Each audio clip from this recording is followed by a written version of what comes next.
Show.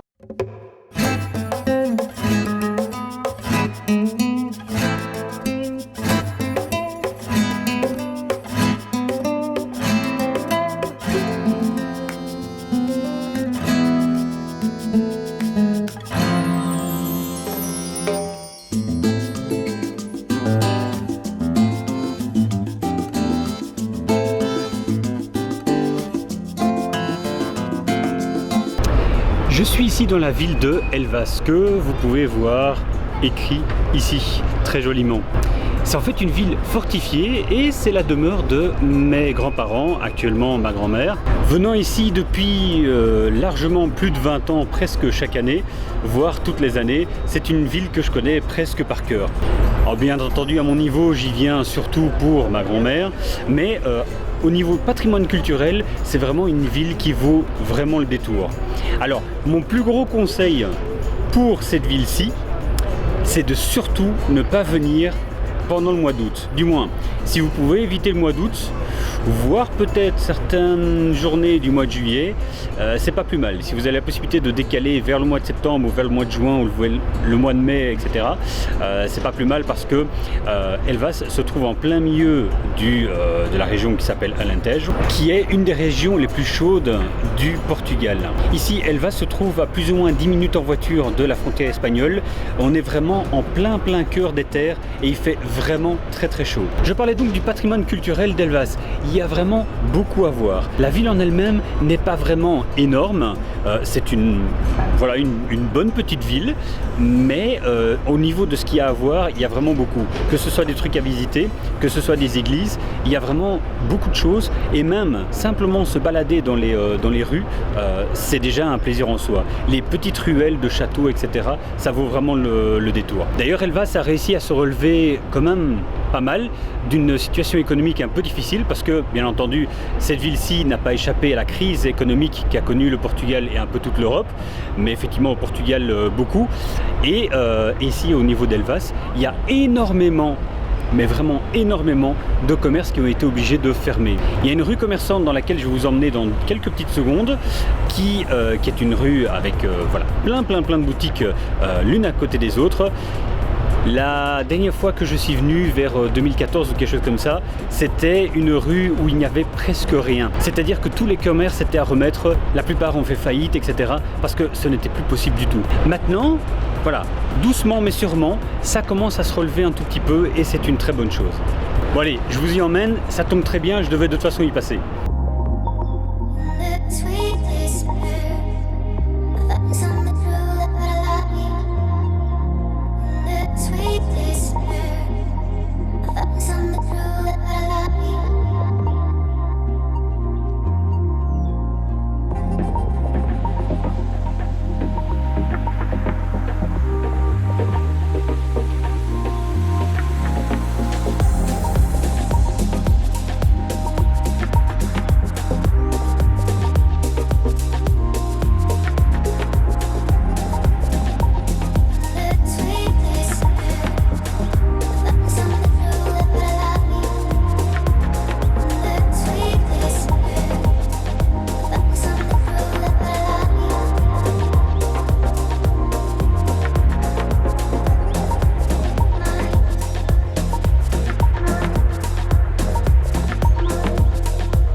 Je ne voulais pas argumenter à l'intérieur de l'église pour une question de respect tout simplement, mais je voulais vous dire qu'ici à Elvas, il y a énormément d'églises. Et en fait, ce sont des églises où il y a énormément de dorures à l'intérieur. Il y a une église qui, on m'a dit qu'elle était fermée pour l'instant, donc je pense que ça ne sert à rien d'y aller. C'est l'église de San Salvador, Monteur affiche un peu le nom ici pour que tout le monde puisse bien suivre. Et c'est une église où l'autel est...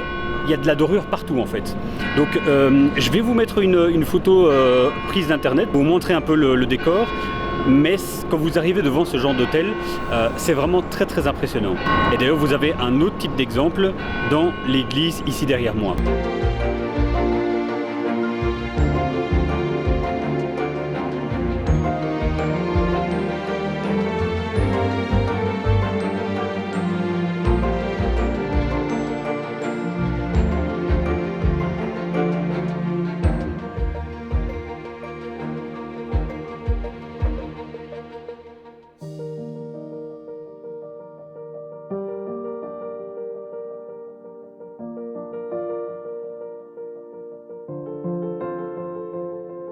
Ce qui est assez exceptionnel ici à Elvas, c'est qu'au simple détour des rues, vous pouvez tomber très très facilement sur plein de choses à voir. Donc par exemple ici, derrière moi, une ancienne fontaine, et j'ai simplement à tourner juste ici pour tomber sur autre chose. Suivez-moi. Et donc voilà, la fontaine se trouve juste ici à côté de moi, et quand je vous disais qu'il y avait énormément d'églises, vous en avez une juste ici, avec de super beaux azulejos tout en haut.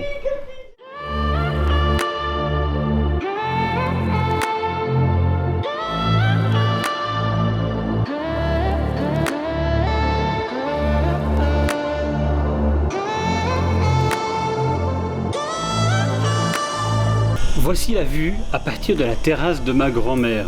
Alors voici la séquence de nuit.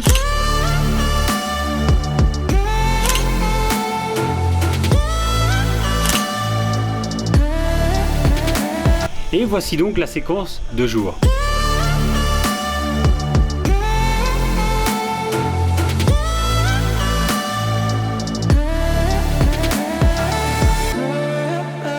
Et en fait on a une vue imprenable sur la frontière qui se trouve, la frontière espagnole donc, qui se trouve ici. D'ailleurs, la vue de nuit, on voit très très bien la frontière grâce aux lumières. Les voici. Et ici à ma gauche,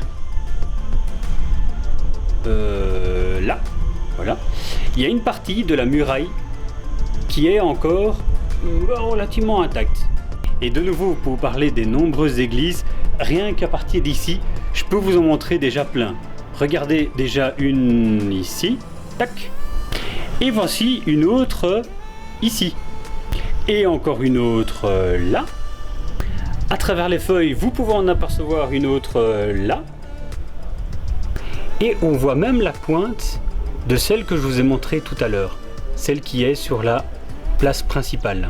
Bon bref, je suis sûr qu'en continuant à scruter l'horizon, je pourrais peut-être vous en montrer encore plein, mais vous voyez que rien qu'aux alentours, autour de la terrasse de ma grand-mère, il y en a déjà quand même pas mal. Vous imaginez bien qu'avec cette vue imprenable surtout, et ce petit vent très agréable, et surtout le soir, où effectivement ça fait du bien après une bonne journée de moiteur et de chaleur, ben, j'ai passé des heures et des heures, si on accumule toutes les années où je viens sur cette terrasse.